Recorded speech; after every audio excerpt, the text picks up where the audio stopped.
club of polyglots who cannot get enough of languages, and we're going to have fun today speaking lots of languages, sometimes well, sometimes badly, but the main point is, to, as I'm sure Heine will agree, is to enjoy doing it. Yes, great. Okay, so let's start in Dutch then. Okay, so dus Heine, beginnen we in het Nederlands. Kan je me goed horen?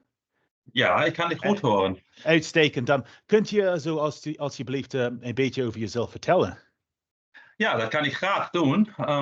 Eerst dank je wel voor de uitnodiging. Ik vind het heel leuk dat je maakt een interview met mij. En dat ik heb de kans heb nu vele talen te spreken. En als je hebt gezegd, ik kan vele talen spreken, maar ik kan de talen helaas niet perfect of erg goed spreken. Maar ik wil verzoeken het de beste doen. En nu, ik wil me voorstellen in het Nederlands. Ik heet Heine. Ik ben 44 jaar oud en ik kom uit Duitsland.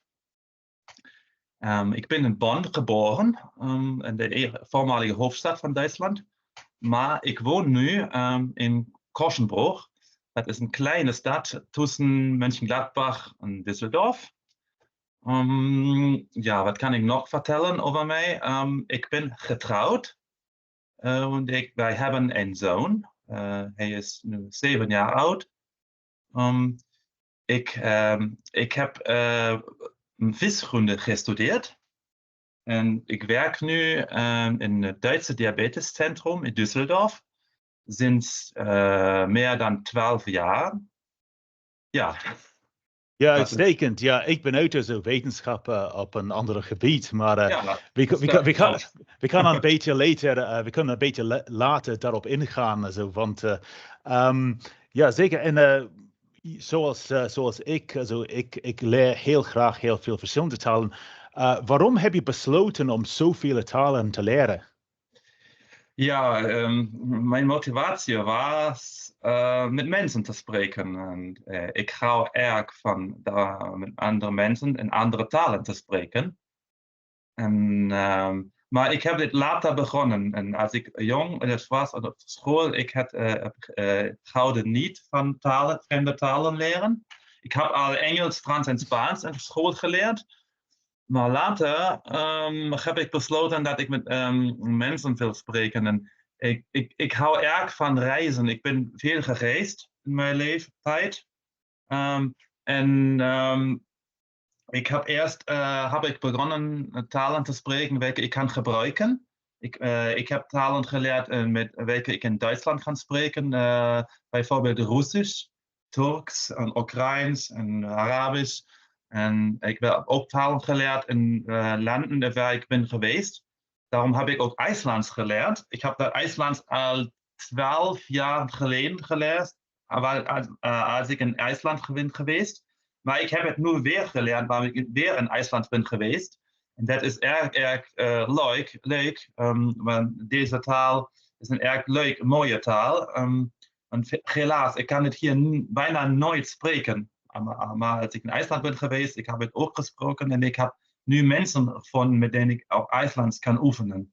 Soms. Ja, dat is eigenlijk fascinerend. Er zijn ook heel veel verschillende redenen waarom we verschillende talen leren. Bijvoorbeeld om te reizen of omdat de mensen hier bij ons te huis zijn. Bijvoorbeeld mensen die afkomstig zijn van andere landen. Ja, je hebt verteld waarom je taal leert. Kun je ons iets daarover vertellen hoe je talen leert?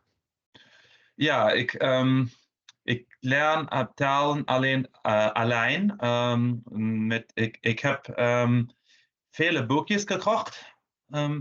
Ik heb nooit taalkursus gemaakt. Ik denk Engels, Frans en Spaans heb ik in school geleerd, maar ik heb het daar niet erg goed gesproken. Maar in de school leer niet heel het spreken. Ik heb boekjes gekocht en ik heb ook cd's gekocht om de uitspraak te oefenen. Uitspraak van de spraken. En als het mogelijk was, ik heb altijd verzocht met mensen te spreken. En wat ik ook heb gedaan, ik heb eigen scriptjes gemaakt. Ik heb zinnen geschreven wat ik wil zeggen. En ik heb ik vertaald in alle talen welke ik wil spreken. En ik heb dan ook woordenlijstjes gemaakt met woordjes, expressies, welke ik wil weten in de talen. En waar ik weet dat is niet mogelijk al woorden te spreken in een taal. Daarom heb ik besloten, ik wil dat leren wat ik kan gebruiken. Ah ja, also eigenlijk je methode doet me denken aan de strategie van Moses McCormick. Hij was een heel bekende polyglot op YouTube die meer dan 50 kan spreken. Hij heeft gezien dat altijd als hij met mensen spreekt, also zoals jij sprak je heel graag met mensen, eigenlijk vooral immigranten. Maar hij heeft also gezien alle gesprekken zijn aan het begin van het gesprek, die lijken op zich. Bijvoorbeeld, waar kom je vandaan? Of hoe heb je mijn taal geleerd? Waarom leer je mijn taal? Enzovoort. Ja. Dus ik denk dat jouw strategie lijkt op zijn strategie. Dat is iets wat opvalt. Ja. Oké. Dobro. Sada ćemo govoriti srpski. Zato, ja znam da ti učiš srpski, mi često razgovaramo na srpskom. Zašto ti učiš srpski?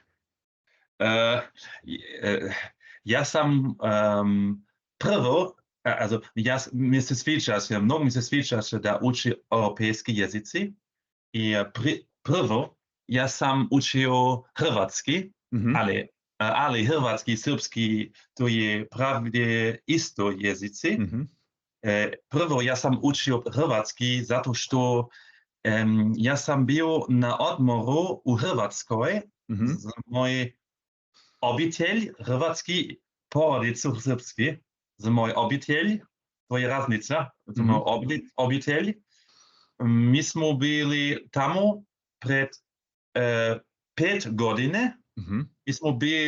Mi smo bili u Zadru, u hotelu blizu Zadru, na Jadranskoj obale. I to je bio veoma lijepo. Ja sjećam se, je bio lijepo odmor tamo. I tamo ja sam govorio mnogo hrvatski za ljudi. I ljudi se raduju, se ja sjećam. Da, ja razumem. I onda ja sam također učio srpski, zato ja sam bio u Crnogore na odmoru. To je bio pred 3 godine. Mi smo putovali zemlje tamo i tamo ja sam govorio mnogo za ljudi Srbije, zato što tamo su mnogo turisti Srbije i crnogorski jezik je skoro isto jezik kako srpski. Zato ja također ja sam govorio srpski, crnogorski za ljudi koji žive tamo. Da. Ti si govorio srpski i hrvatski na odmoru, ali da li često govoriš srpski ili hrvatski u Njemačkoj, zato što mnogo ljudi u Njemačkoj su hrvatskog ili srpskog porekla?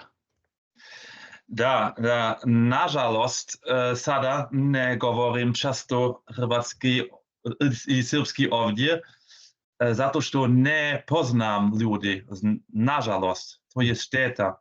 Ali ranije ja sam imao drugarica, prijatelje od Hrvatskoj, zato što je djeca je bio z mojim sinom na vrtić, zajedno vrtić, ali ja sam izgubio sam kontakt. ovaj semejst, ovaj obitelj, ovaj porodica, nažalost, je bilo sveta. Bi vrlo lijepo ljudi, vrlo dobro, vrlo ljubezni ljudi. Yeah. Oh, yeah. Well, također ja ne znam mnogo ljudi ovdje u Ujedinjenom kraljevstvu koji govore srpski. Ale ja. Vrlo dobro. Ne znam, nažalost. Ali ja vežbam srpski jezik. Ja znam. Sa tobom, s Njemcom i također s Polakinom. Da. Okay. Ja također vežbam sa tobom srpski, zato što ja znam, srpski je tvoj ljubimi jezik. I ljubiš, sviđaš srpski jezik. Ja obožavam srpski jezik, moja strast je slavanski jezici, zato što slavanski narodi tako pozitivno reaguju. Da, ja znam. Okay, dobro. Okay. So, srpski jezik nije lako, ali most čemu govoriti težki jezik, most Mađarul.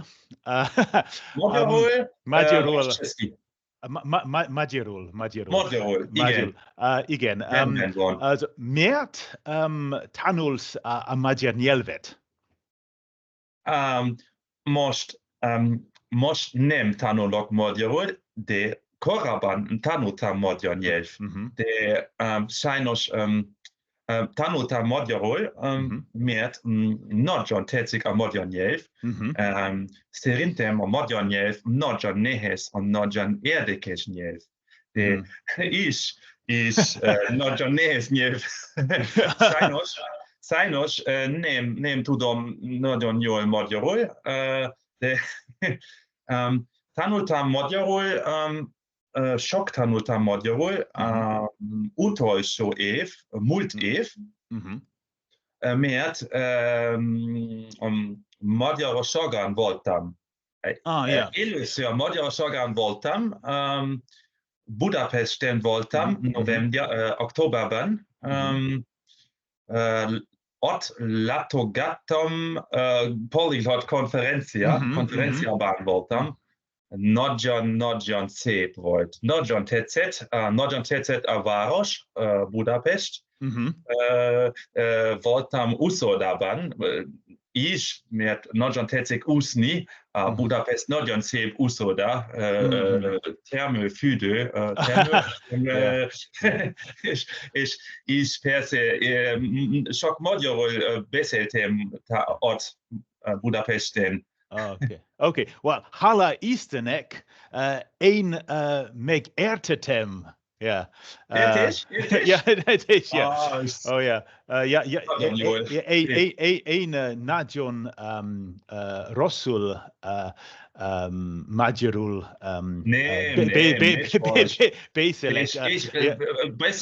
beszéltél nagyjából velem, korábban beszéltél nagyjából is velem. Yeah, korábban én akartam Budapesten menni, de sajnos nem tudtam Budapesten menni. Remélem, hogy is Budapestre lehet menni. Én is remélem azt. Okay. Adesso parliamo italiano. Ich wollte noch was sagen. Magyar nyelvtan nagyon nehéz. Például in Budapesten, in Ungarn, Magyarországon, in Düsseldorfben, és in München, Düsseldorfban, D München Ben Oh yeah. Až nođa nehes. Yeah. Okay, moš orošul beselünk italiano. Olašul, sì, Olašul, italiano. Ok, sì. come uso tu hai imparato l'italiano? Italiano anche imparato come tutte le lingue, altre lingue solo, sono comparato libri e ascoltato MP3 e voglio parlare con la gente. E italiano era più facile, certo, che l'ungherese, perché è simile con l'espagnolo e la francese, e perché già sapeva spagnolo e francese della scuola e era più facile per imparare italiano. Capisco meglio l'italiano per questo che sì, è l'ungar maggiore. Yeah, anche io. Hai visitato l'Italia molto? Sì, sono stato in Italia qualche volta, 2 volte come era bambini e 2 volte 14 anni fa, ma questo tempo non ho imparato italiano e questo tempo non abbia avuto interesse a imparare l'italiano. Ma l'anno scorso non sono stato in Italia, però sono stato in Albania e soprattutto lì ho potuto parlare anche italiano perché l'Albania ci sono molti turisti d'Italia. Ok. E ho parlato di vicino di albanese, ho parlato molto italiano in Albania con le turiste. E quest'anno viaggerò a Roma, in Italia, fino di maggio con la mia famiglia. Viaggerò a Roma e vogliamo visitare la Basilica di San Pietro e il Colosseo. Ya sai, Roma è una città molto interessante, molto cultura, storia e molto interessante. E sarà la prima volta per mia moglie e nostra figlia. Io sono stato già una volta a Roma e claro, voglio mangiare, perché mi piace molto il cibo, come le pizze, le spaghetti, le gelati. E certo voglio parlare italiano e praticare queste lingue. Well, mi piace questa idea viaggiare in Albania per praticare l'italiano. E un'altra cosa, la lingua albanese c'è molte parole che sono d'Italia, di origine d'Italia, è molto interessante. Sì, meno sbaglio, l'Albania era nel passato sotto la controllo dell'Italia, sì? Sì. Okay. Окей, хорошо. Сейчас будем говорить на русском языке. Расскажи мне, как и почему ты начал изучить русский язык. Ну, русский язык был мой второй язык, который я изучал сам. Я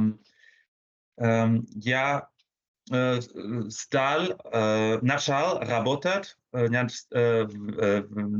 Düsseldorf в центре я стал науковым сотрудником центра немцев в Düsseldorf.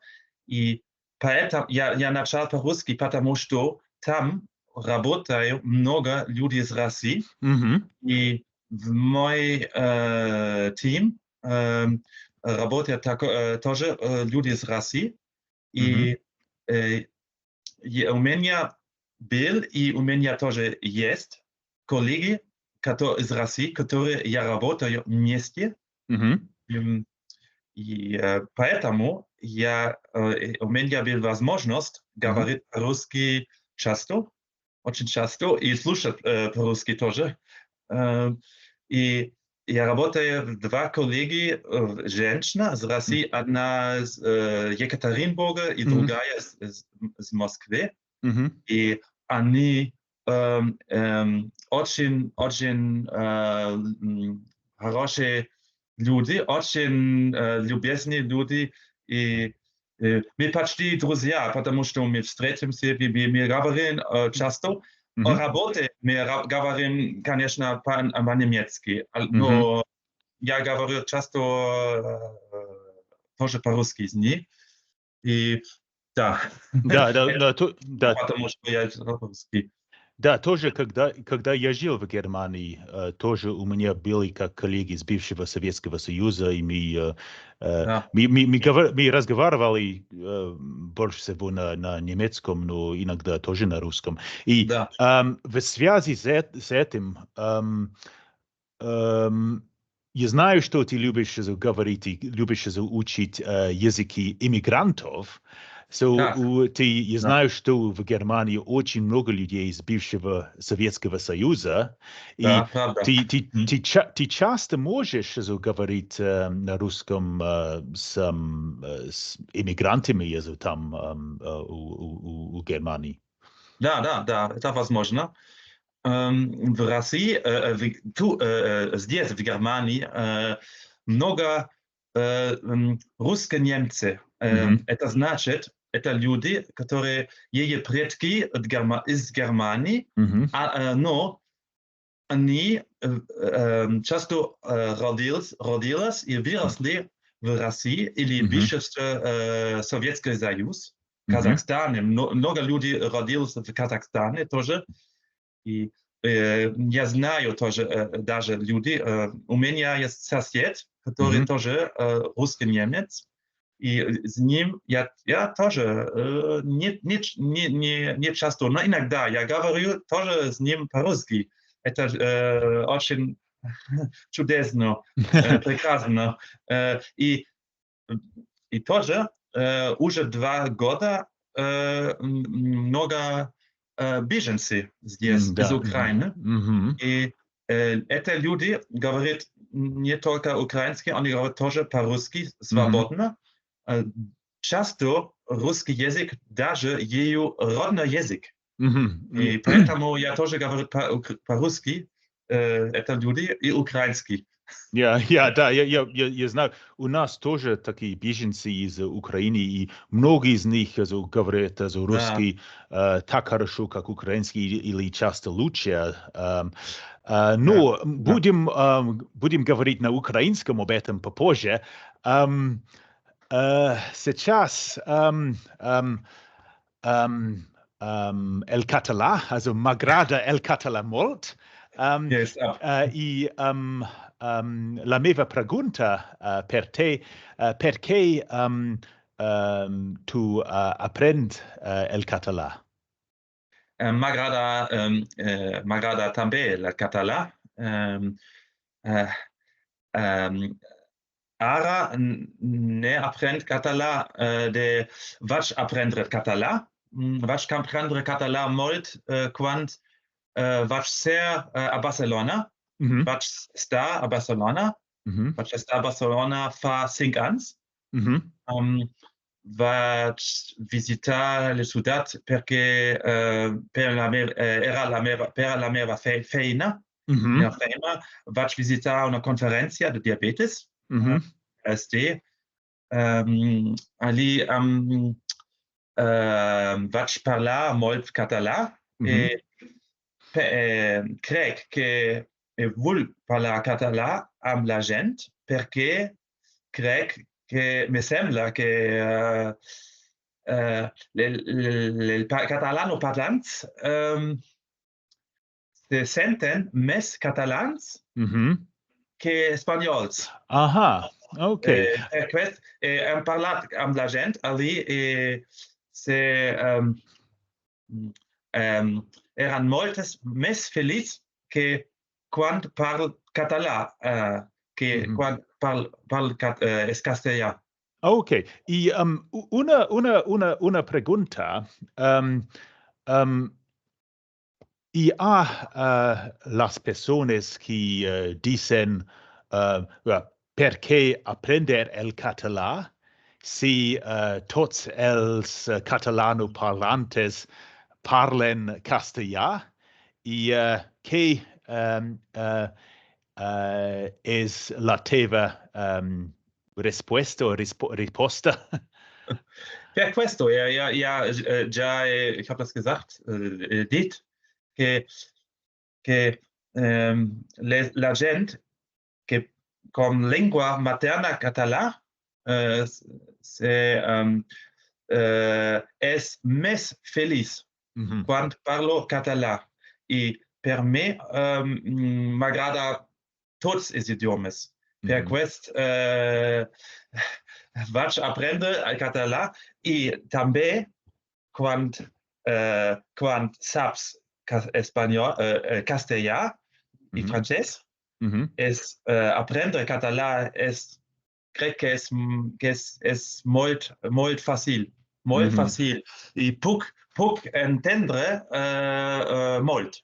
Puc entendre molt quan saps espanyol i francès. Sí, jo soc d'acord. Jo parlo molt malament el català, però jo puc comprender molt. Okay. Sí. Sí. Okay. Zaraz ukraińską mowę. Also dlaczego wywczałeś ukraińską mowę? Ja, вже розмовляв, сказав, російський, в Германії багато біженців з України, вже два років через війну з Росії приїхав багато людей з України. І за мене є дуже добре, тому що іноді я можу допомагати ці люди. Наприклад, я можу перекладаю, і тому що ці люди часто погано розмовляють німецькою. І реакцію ці люди є дуже добре, є дуже приємно розмовляти українською. І я часто зустрічаю тут люди з України, біженці. Я також сам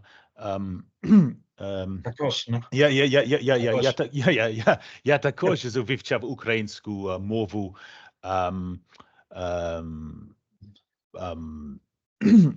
тогда, коли війна в Україні розпочалася, і теж я сам помітив, що українці дуже позитивно реагують. Я теж зробив переклади документів, і українці, такі біженці, тут у моєму місту, вони були раді, що не треба розмовляти зі мною на англійською, теж на російською або українською є можливе. Окей. Добре. Castellano.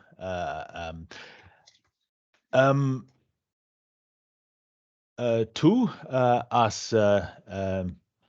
yo no hablo castellano muy bien, pero en la escuela tú has aprendido el castellano, ¿sí? Sí, es verdad. Puede ser que mi español es un poco mejor que otros idiomas, porque ya aprendí en la escuela, pero solo 3 años, en los últimos 3 años en la escuela, pero en la escuela todo aprendí gramática y no aprendí mucho a hablar. Pero el razón por qué aprendí más español es otro. Hay una historia muy curiosa que puedo Ok. contar ahora. Hace casi 24 años estuve en vacaciones en España, en Málaga, para una semana. Y en este tiempo no tenía un móvil, pero quería escribir mensajes en los correos electrónicos a mi familia, amigos. Por eso fui en un cibercafé para escribir mensajes y allí vi una mujer muy guapa, Ok. y, pero yo quería hablar con ella, pero era demasiado tímido para acercar a ella, pero yo vi que cuando ella estaba escribiendo un mensaje y yo noticié su dirección Ok. su dirección de correo electrónico, y cuando volví a casa, yo escribí a esta mujer en correo en Ok. español, porque yo vi que ella estaba escribiendo en español Sí. y tuve suerte porque ella me inmediatamente contestó inmediatamente. Oh, yeah. Y ella, esa mujer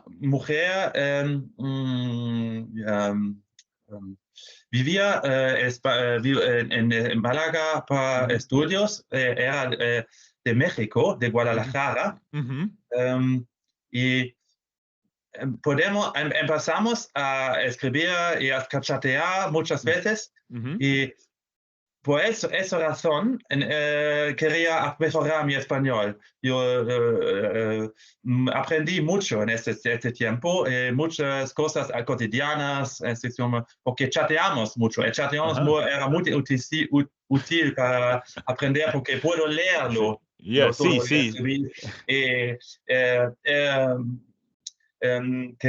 Queremos vernos, pero no era posible. Vivía demasiado lejos y infelizmente perdí el contacto. Pero aprendí mucho en este tiempo. Pero antes aprendí de nuevo español porque fui 2 veces en Sudamérica con mi esposa. Visitamos Perú, Colombia, no, Perú, Bolivia, Chile y Ecuador, y estaba muchas veces en España, y por eso aprender español más. Y este año creo que viajaré también a España. Puede ser viajaré a Madrid por una conferencia, pero aún no está seguro. Pero espero que pueda viajar allí. Y sí, me gusta, pero ahora no estoy aprendiendo español porque quiero aprender otros idiomas. Yeah, sí, yo entiendo. Well, me gusta mucho que todos los idiomas son conectados con historias muy diferentes. Cada idioma tiene su propia historia, sí. Ok, y una otra pregunta. El castellano o el español es una lengua muy popular. ¿Cómo reaccionan los hispanohablantes cuando tú hablas español? ¿Es muy positivo o indiferente o cómo? En general muy positivo. Puede ser a veces no tan con otros idiomas porque es un idioma que hablan más personas. Es no un idioma raro, pero me recuerdo que cuando estaba en Perú, Bolivia, ya en Sudamérica, sobre todo allí la gente, la reacción era muy, muy positiva, porque esta gente muchas veces no hablaban inglés. Ajá, ok. Por eso una comunicación era solo posible cuando hablo español. Y viajé en un grupo guiado y todos los otros idiomas, la gente en el grupo no hablaba en español o solo un poco español, por eso era muy, muy bueno. y eran muy felices. Generalmente, sí. Sí, eso. Te puedo contar las cosas de Alemania, de la historia, que no saben, por ejemplo, no saben que Alemania era separado el país. Okay. Me recuerdo que contaba una vez. Se dice a veces que todas las personas hablan inglés, pero no es la verdad. La verdad. Sí. Puede ser ahora. Fue a Sudamérica hace 10 años. Y en los lugares turísticos, claro, hablan el inglés, pero como en lugares, en pueblos, mucha gente no, donde no hay muchos turistas se hablan menos español, pero también quechua, hablé un poco quechua con la gente allí. Era muy, muy interesante. Pero olvidé casi todo en ese idioma. Bueno. Muy bien. Y Ted mluvíme česky. Český přízvuk je můj oblíbený, moc se mi líbí čeština. Ty jsi byl v České republice? Ano, já jsem byl v České republice že dvakrát, ale to bylo dávno. Já jsem byl v České republice naposledy před 19 lety. I to jsem byl jen krátko. Ale já cestujem znovu v České republice brzy. Já cestujem znovu do České republiky. Já cestujem do Prahy v květně. Za 4 týdny. Cestujem, nastavujem setkání polyglotů v Praze. Výborně. I bohužel ty jdeš tam. Ty nejdeš. Bohužel já nemohu, protože... Nemůžeš. To je škoda za to, že já mám pracovat. Protože. Český, protože. Protože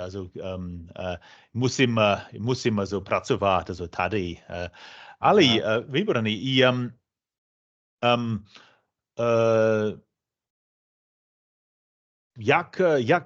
Jak se ti líbí čeština? Mám moc rád čeština. Já doufám, že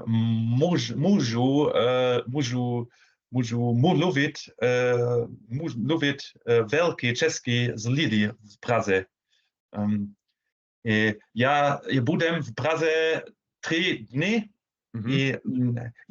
Já mám dovolenou i mám moc rád český a Slovák, ale je těžký, je velmi těžký výslovnost, český je velmi těžký i často já se plétám český z Slovák. Protože ty jazyci jsou velmi podobné. Ano. Já souhlasím. Já jsem učil slovenský i byl velmi snadno za to, že je podobně z češtině, ale mluvit ze slovenský i nemluvit český, to nie snadno. To není snadno nada. A teď zajímavé, moja manželka, teď je v Česku, je v Čačice. To je malé město, jihy český. Ona je obchodní český, ale bohužel ona vůbec nemluví česky, nechce učit česky. Okay. Ještě ne. Myslím, že se lidé mluví anglicky a také německy, protože moja manželka zná jen dobrý den, děkujem a to je vše. Well,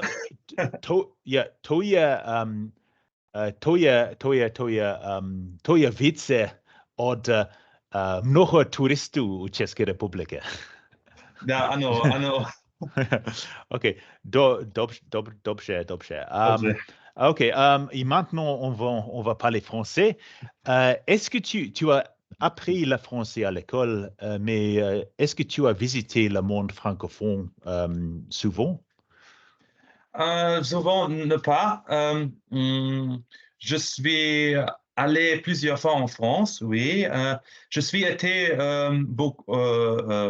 souvent en France quand j'étais enfant avec mes parents, parce que mes parents, surtout mon père, il aime la France. C'est pourquoi nous sommes allés en France. Mais je ne suis jamais allé dans les pays au extérieur de l'Europe, comme le Canada, comme les Guadeloupe ou la Réunion, la Polynésie française. Je ne suis jamais allé, mais la dernière fois que je suis en France, c'était en Luxembourg. Je suis allé à Heidelberg avec ma famille en vacances pour 3 jours. Et un jour, nous sommes fait une excursion à Luxembourg parce que c'est près de Heidelberg. C'est en heure avec la voiture. C'est une ville, Luxembourg est une ville petite près de la frontière d'Allemagne. Mais c'est intéressant. Les gens qui habitent là-bas, ils ne veulent pas parler allemand. Mais pour moi, c'était très, très utile parce que je voulais parler français et j'ai parlé français avec les gens. Mais malheureusement, je suis allé en France, à Luxembourg, seulement pour 3 heures. Okay.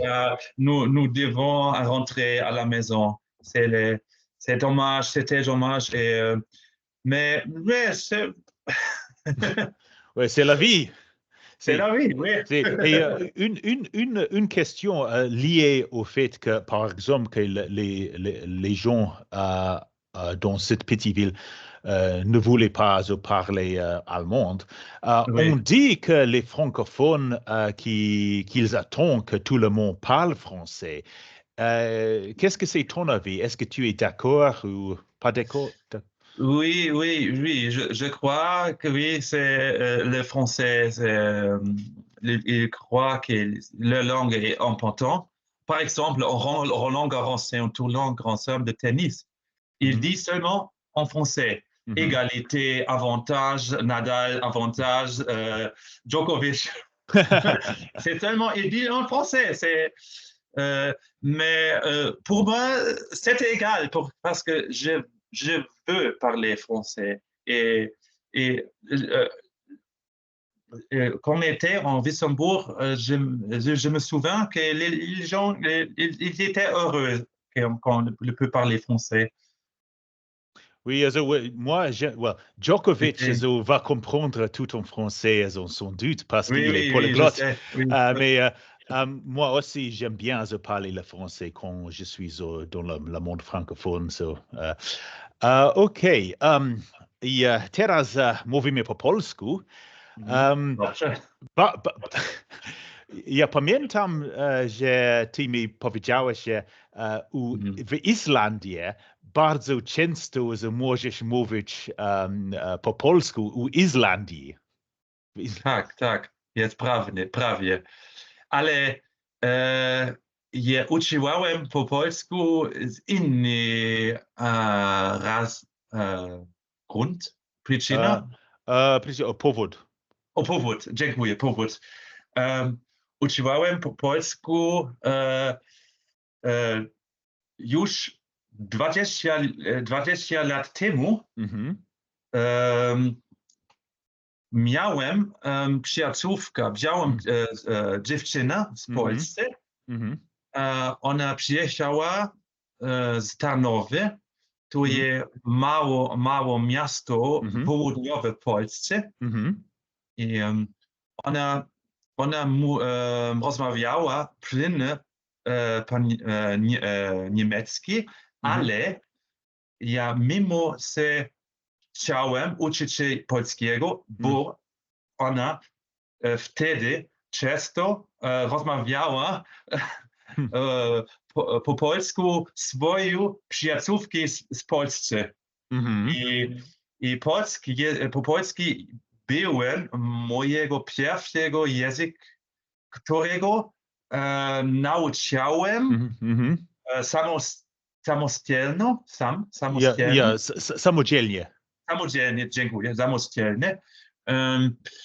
I wtedy, 20 lat temu, mówiłem dużo po polsku, uczyłem po polsku i też odwiedzałem jej rodzinę w Tarnowie dwa razy byłem tam. I jej matką na przykład tylko rozmawiała po polsku. Tak. Dlatego byłem bardzo fajnie. Mogłem rozmawiać z jej rodziną i uczyłem po polsku dużo. Ale po 2 latach zgubiłem kontakt z dziewczyną. I potem zapomniałem wszystko, ale w Islandii ja rozmawiałem po polsku też. Masz rację, masz prawie.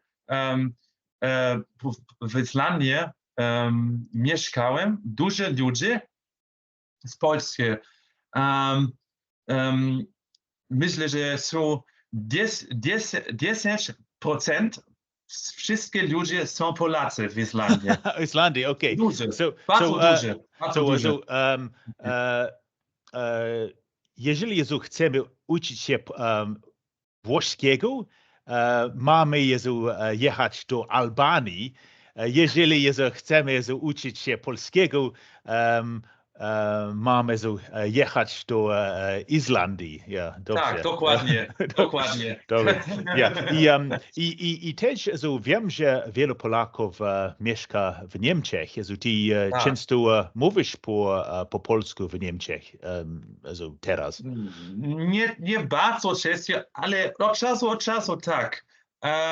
Na przykład w supermarkecie, gdzie ja zwykle idę na zakupy, gdzie mieszkam, w Koszynbroiche,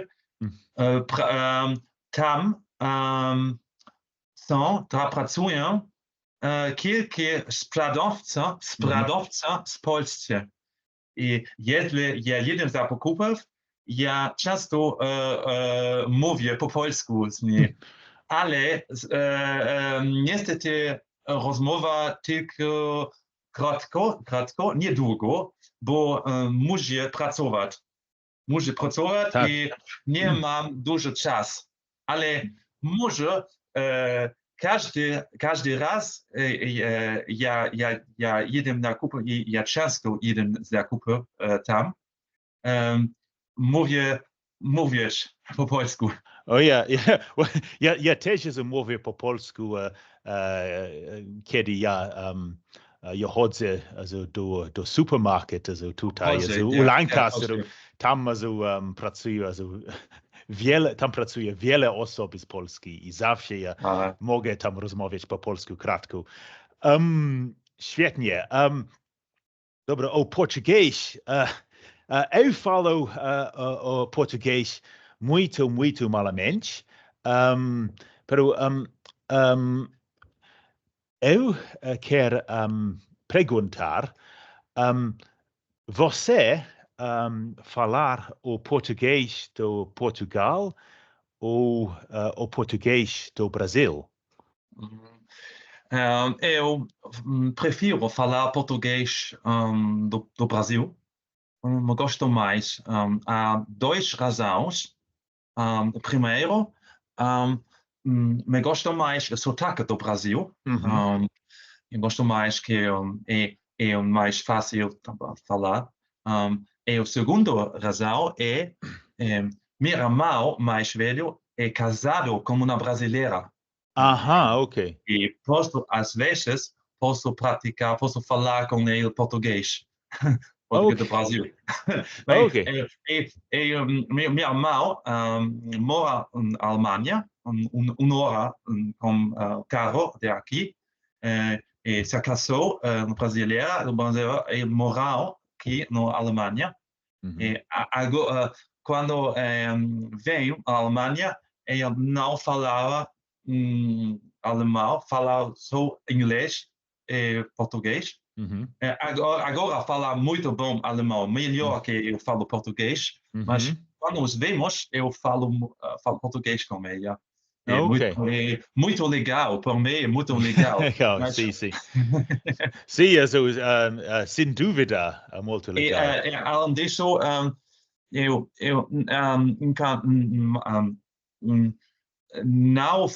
não foi no Brasil, infelizmente, mas estive no Portugal, mas quando eu estive no Portugal há 7 anos, acho que foi há 7 anos, eu falava português como sotaque brasileiro e todas as pessoas do Portugal também me entendem. Por isso, porque não preciso falar português de Portugal. Oh, yeah. É muito legal. Eu penso que acho que no internet é mais fácil aprender o português do Brasil. É verdade. Porque o português do Brasil é mais popular. Sim. Há mais canais do Portugal, do Brasil, no YouTube, da coisa. Dobra. E fala mais pessoas, sim. Ok. Swarmexi. En ein chwono palion chwono puchun suomea. Puhut. Peru miksi sinä puhut suomea? Suomea, minä oikein pidän suomea, minun kieltä. Minä puhun suomea, minä opiskelen suomea, koska minä jo olin Suomessa. Olin Suomessa jo 2 kertaa. Ensimmäinen kerta olin Suomessa 7 vuotta sitten. Ja toinen kerta olin Suomessa viime vuotta. Olimme Suomessa minun perheen kanssa, minun vaimoni ja meidän poikani. Olimme ensin olimme Helsingissä, lensimme Düsseldorfista Helsingissä ja lensimme Helsingistä Ivaloon ja sitten Ivalosta Inarin autobussilla. Minä oikein pidän suomea. Minä oikein pidän menen saunaan.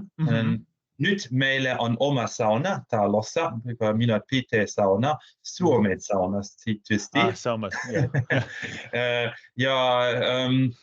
Ja minä puhuin paljon Suomessa ja minä opin oikein hyvää oppikirjan opin suomea. Suomessa minä oikein pidän, koska me nähdimme revontulet, olimme talvessa Suomessa.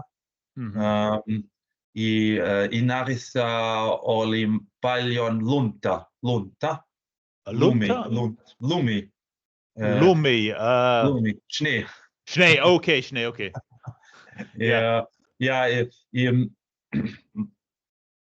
Siksi minä opiskelin suomea ja minä oikein pidän suomen kielioppi. On oikein vaikea ja minä tiedän tietysti, minä teen paljon virheitä suomen kieltä. Virheitä, feila. Feila, okei. Jest väldigt, ja. Ein ymmärrän. Nej. Minä ymmärrän. Nicht alles. Nicht alles. Ei kaikki, mutta ymmärrän. Wow. Suomen kielä paljon vaikea. Niin on. Okei. Okei, limba rumuna. Ici place a limba rumuna? Da, place de asemenea limba rumuna. Place tot limba in Europa. Din păcate, nu am fost niciodată la România. Din păcate, dar pot să practicez aici românește pentru că cunosc oamenii din România. Eu joc tenis, la echipa joc tenis și acolo cunosc 2 oameni din România, din Brașov. Oh, ok. Din Brașov. Dacă eu joc tenis cu ele, in Notra, in Treffen, cum se spune in Treffen românește.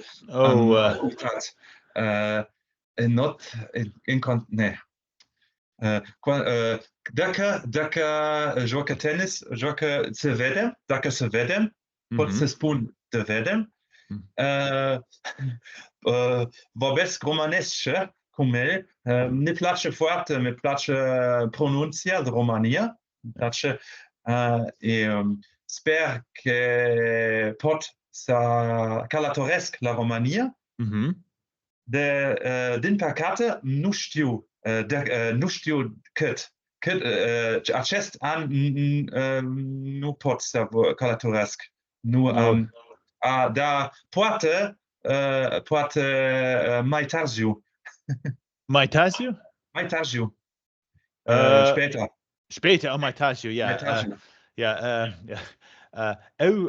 Eu vorbesc limba română de mult nu bine. Puțin. Ja. Okay. Timothy, ai fost la România? Din păcate, nu ai fost. Also din păcate. Okay, gut. Dann wechseln wir also auf Deutsch. Jetzt also habe ich eine Frage an dich als Mathematiker und auch als Wissenschaftler. Es wird also oft angenommen, dass die Mathematik und die Wissenschaft, dass diese beiden Gebiete also von der Kultur, von den Sprachen unabhängig sein oder dass sie von Natur aus international sind. Also was denkst du dazu? Ja, so ganz unabhängig denke ich nicht. Also ich denke natürlich, es gibt viel Literatur und auch in den eigenen Sprachen. Jetzt muss ich natürlich sagen, ich habe Mathematik studiert zu einer Zeit, wo ich mich noch gar nicht so für Sprachen interessiert habe. Ich habe mich früher echt für Mathe viel mehr interessiert. Da habe ich eigentlich viel mehr Matheaufgaben gerechnet. Kann man gar nicht glauben eigentlich. Die Leute wundern sich immer, fragen sich, du hast Mathe studiert? Wieso sprichst du so viele Sprachen? Ich kann von der Wissenschaftsseite das ein bisschen besser beurteilen, weil ich das ja jetzt auch noch mache. Ja. Ich kann das zum Beispiel daher gut bearbeiten, weil in meinem Team da geht es um diabetische Spätkomplikationen und mit meinen russischen Kollegen, weil ich gerade erzählt hatte auf Russisch, wir machen auch systematische Review-Arbeiten. Ja. Und es ist so, dass man Publikationen, alle weltweit Publikationen einschließt. Und da ist es so tatsächlich, dass nur Publikationen eingeschlossen werden, die englischsprachig sind. Ich habe, als ich da mitgearbeitet habe, und ich habe anfangs auch tatsächlich auch Publikationen auf Spanisch und Französisch mir angeguckt, teilweise auch mal auf Russisch. Also dann kam allerdings der Punkt, dass die dann sagten, ja, dann müssen wir aber auch chinesische und japanische Publikationen einschließen. Und das, muss ich sagen, kann ich nicht. Es ist einfach, weil dann muss man ja die Schrift auch lesen können. Und dann haben wir gesagt, nee, das machen wir nicht. Und daraufhin haben wir nur englischsprachige Publikationen eingeschrieben. Wir sagen selber auch rein, das ist ein Publication Bias, dass wir dadurch natürlich bestimmte Arbeiten nicht einschließen. Das ist natürlich eigentlich sehr schade, aber es ist halt der Punkt, da muss man ja wirklich jede Sprache und da muss man die auch lesen. Und das Problem ist, man muss die Sprache ja auch wirklich auf einem hohen Niveau können. Ja, bei Spanisch ging das gut wegen den Fachbegriffen. Ich konnte deswegen das relativ gut lesen, weil die Fachbegriffe sind dann sehr ähnlich. Spanisch und Französisch und auch Italienisch. Bei Russisch war es schon schwierwähler, aber bei Japanisch, Chinesisch keine Chance. Also eigentlich, du erwähnst einen sehr wichtigen Punkt in der Wissenschaft. Wenn man nur eine Sprache berücksichtigt, beispielsweise Englisch, dann bekommt man ein verzerrtes Bild von dem Gebiet, denn man nicht alle Daten aus aller Welt also berücksichtigt. Ja, genau. Und außerdem, es gibt bestimmte wissenschaftliche Welten, die nicht so gut verbunden sind, mit dem westlichen Welt, zum Beispiel in Russland und auch haben sie ihre eigene Gemeinschaft, auch kann ich mir vorstellen, in Japan und China. Das ist ein bisschen getrennt, von dem europäischen, wissenschaftlichen Welt. Bitte sehr. Ich weiß nicht, was deine Frage war, aber was ich sagen wollte, ich glaube auf jeden Fall ist es wichtig, ich fände es gut, wir machen das bei Deutsch. Ich habe jetzt was beim Deutschen Ärzteblatt publiziert. Das finde ich total super. Wir haben das auf Deutsch publiziert und Englisch. Und das wäre was ich gut fände. Ich weiß nicht, was deine Frage jetzt war, aber ich fände es gut, wenn Autoren in Englisch und der Muttersprache der Autoren publizieren würden. Ja. in beiden Sprachen. Ja, oder zumindest das abstrakt. Damit ja, Abstract. Ja, aber ich habe auch gesehen, am Abstract oft steht natürlich oft, die wichtige Information findet man da nicht. Besser ist natürlich schon der ganze Artikel, aber ja, das wird wahrscheinlich nicht passieren, weil die meisten sich sagen, naja, Englisch, das reicht ja, das können alle und ja, natürlich. Also mit Englisch kann man also viel erreichen, aber man kann nicht alles erreichen. Nein, und es ist vieles unpersönlicher auch. Und ich finde das schlimm, wenn wir ein Meeting haben oder auch an der Arbeit und wenn da nur einer ist, der nicht gut Deutsch kann, alles auf Englisch. Dann wird nicht mehr Deutsch gesprochen. Dann wird die Eigensprache, obwohl Deutsch ja eine verbreitete Sprache ist, nicht mehr gesprochen. Das finde ich sehr schade. Ja, also ich kenne das Gefühl, ich kenne das Phänomen sehr gut. Außerdem kann man auch reden, also von ein Kluft, sagt man das, also zwischen der wissenschaftlichen Welt und der Welt, also außerhalb also der Universität. Und ich kann, vielleicht wird alles sehr viel auf Englisch publiziert, aber das macht es nicht so zugänglicher für ein breiteres Publikum. Ja, genau.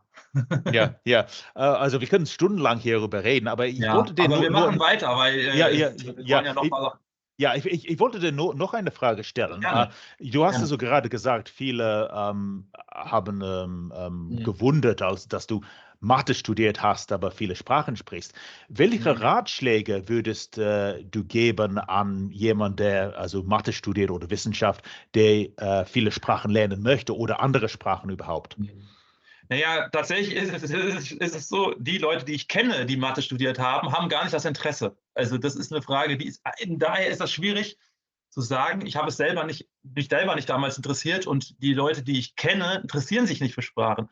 Wenn, würde ich dir natürlich dasselbe Raten geben, was ich auch selber allen Leuten, die auch nicht Mathe studieren, sagen, nutzt die Sprache, benutzt sie, sprecht sie oder wendet sie an. Und wenn es Wissenschaft ist, was ich gerade schon gesagt habe, dann auch, dass man Publikationen in der Landessprache schreibt.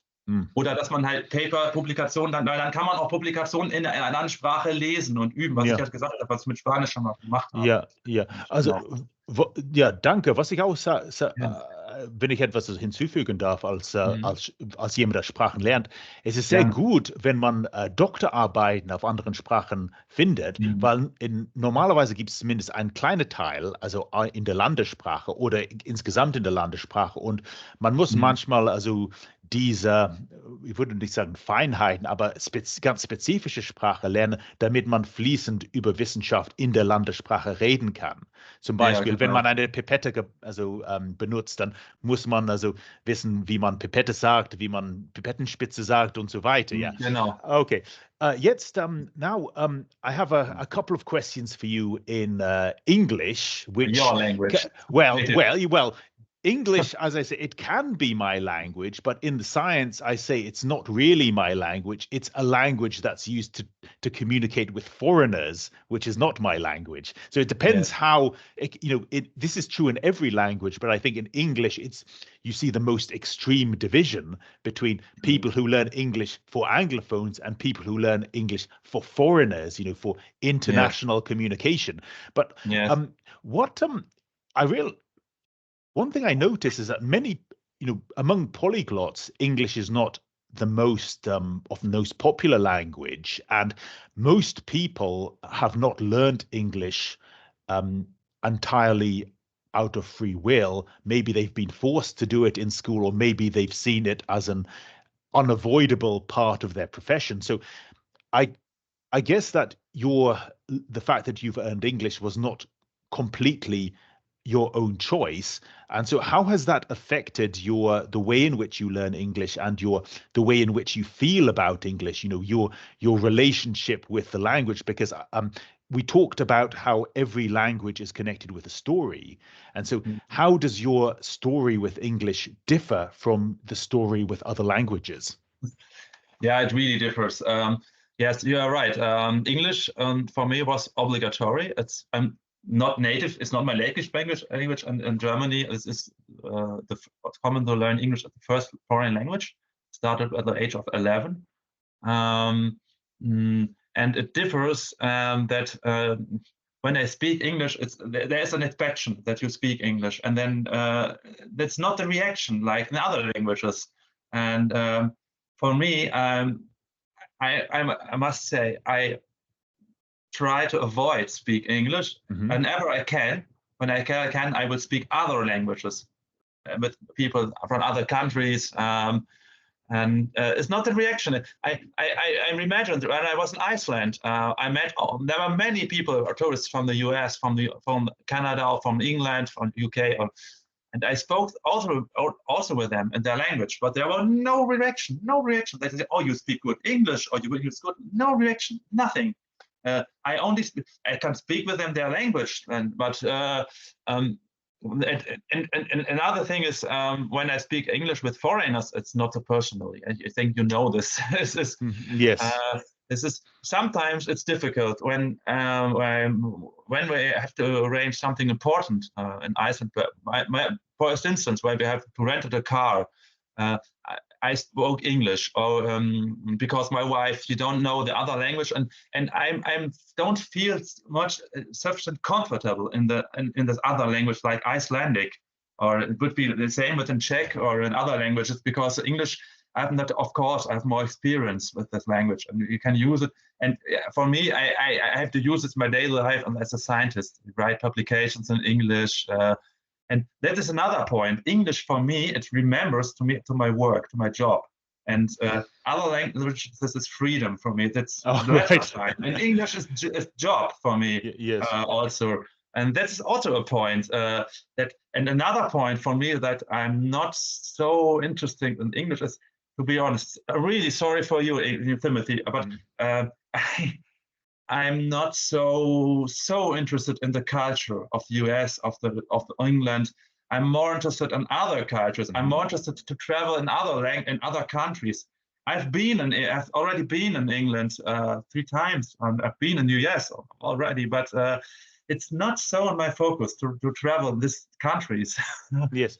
Well, yeah. Well, firstly, there's no reason to apologize for that. No one has any obligation to be interested in a particular country. But you're an English fan, and I don't want to say that I don't like your country. That's not the point. Yes, I understand completely. I mean, people may not have a particular liking for a language because they have to learn it, but that doesn't mean that they're necessarily against the culture. It's because of this unusual nature of English, where you have this division between one extreme, people who learn English for Anglophones, and those who learn English, or maybe are forced to learn English for international communication for other foreigners. Yes. Now, I have something in common with you.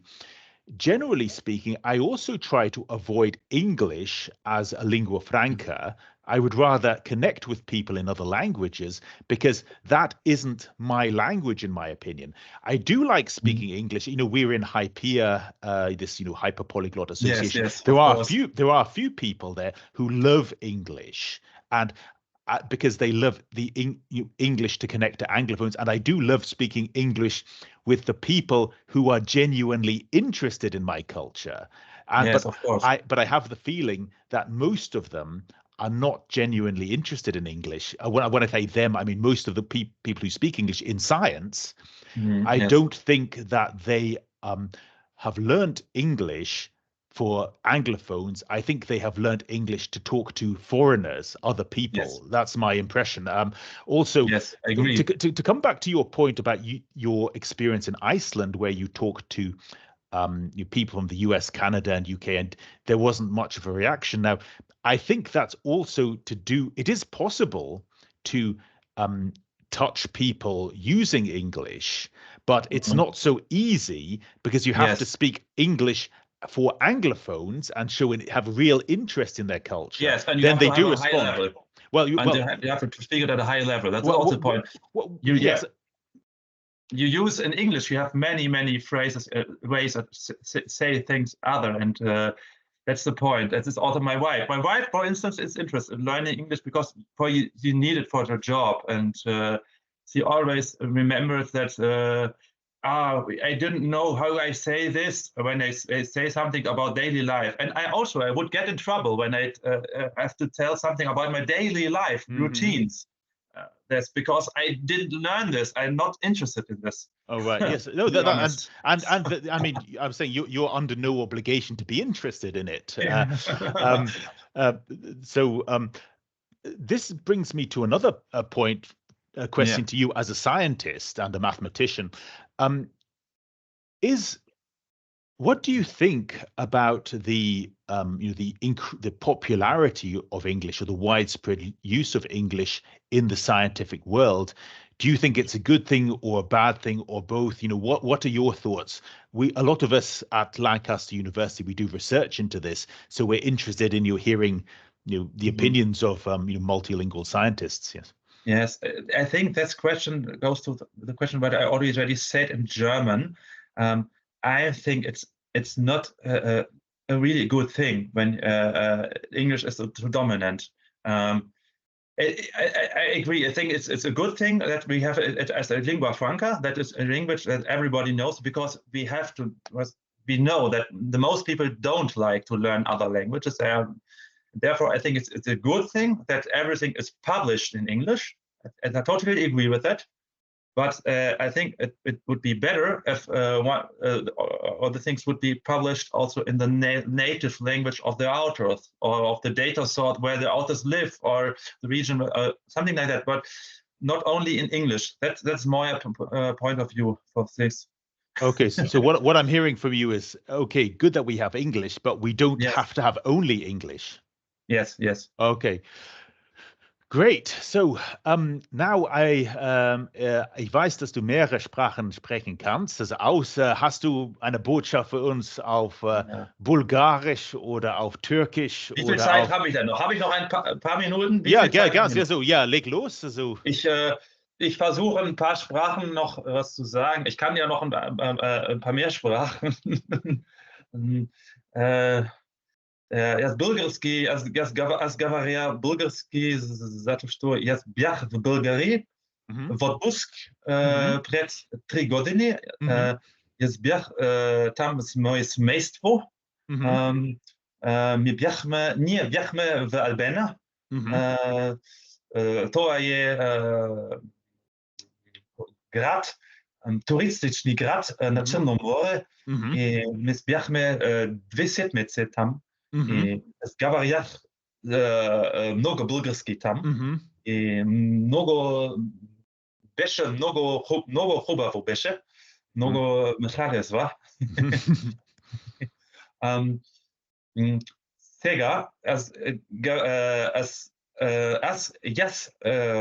зборувам македонски. Разбираш ли македонски? Я розумím. Аз не говоря bulgarsky, аз не говоря македонски, але я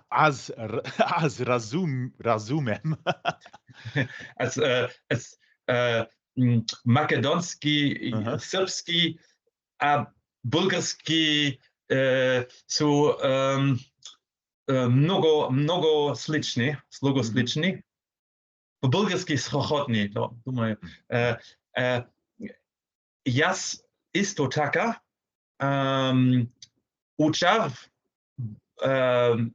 македонски, затоа што аз бев в Македонија мината година в лятото.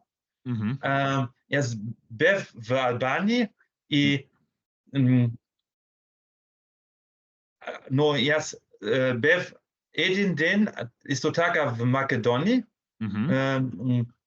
на одмору за моje семејство.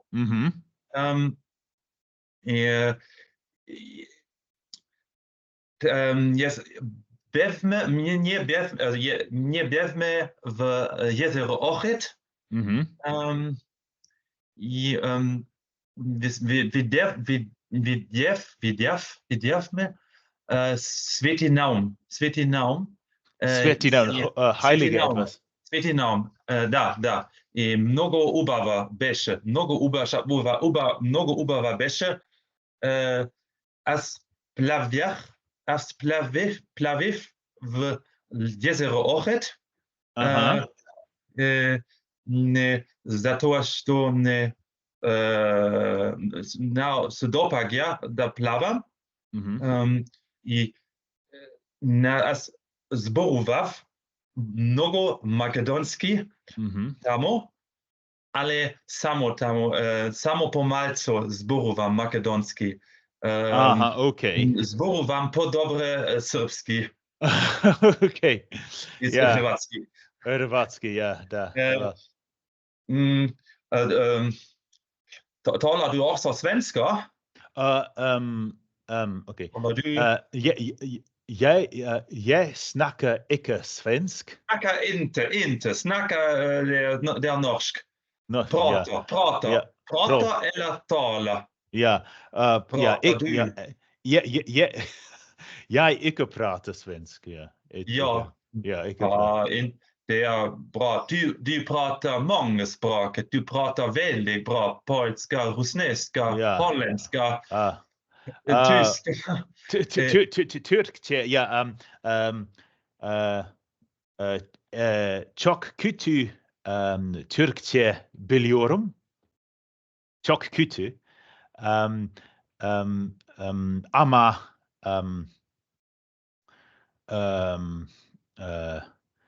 Türkçe seviyorum. Ja, anladım Türkçe. Good.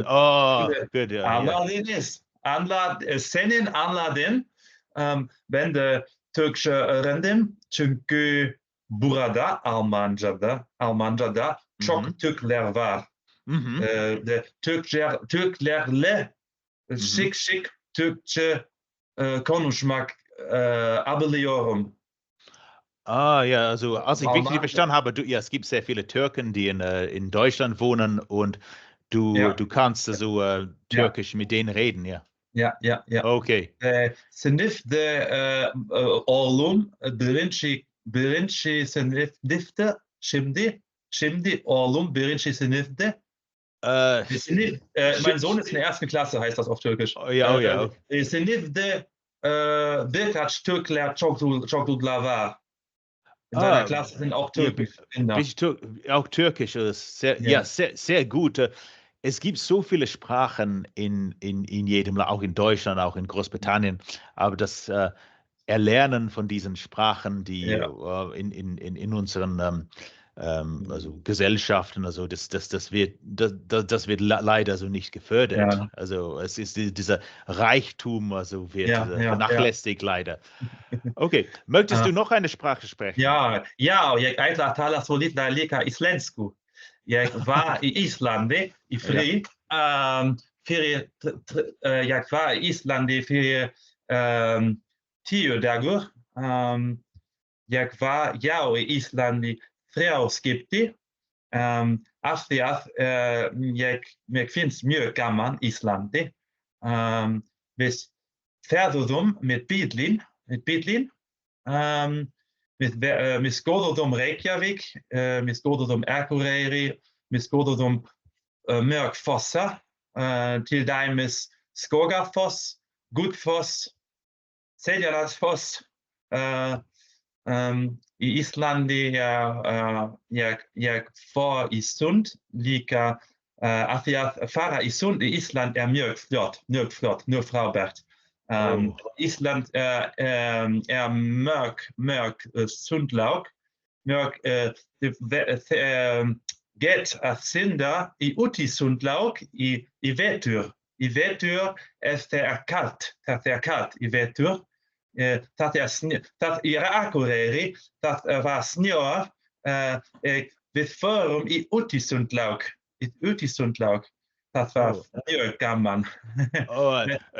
Ich muss schon zugeben, das war viel schwieriger. Also ein klein bisschen kann ich auch Schwedisch verstehen, aber das ist schon also etwas schwieriger. Ne? Ja, isländsk tungomål är mörk ärfigt. Isländisch ist sehr schwer. Sehr schwer, mörk ärfigt. Die Grammatik ist sehr schwer, aber viele Wörter sind, jetzt manchmal Deutsch, sind sehr ähnlich. Also zum Beispiel, jeg at läsa bok. Ich bin ein Buch am Lesen. Oh ja, stimmt. I'm reading a book im Englischen. Jeg at läsa bok. Oh ja. Ich lese ein Buch. Ja, gut. Okay, dann hast du noch eine Botschaft in welche Sprache? Okay, eine Sprache noch. Es gribu runāt latviski, bet man ļoti patīk latviešu valodu. Tagad man ir draudzene šeit no Latvijas, tāpēc es varu praktizēt bieži latviešu valodu. No, diemžēl es nebiju Latvijā, bet man ļoti patīk baltu valodu. Latviski es kalbu arī mazliet lietuviski, gauniski. Bet visu kārtībā. Okay, du hast es vielleicht nicht verstanden hast.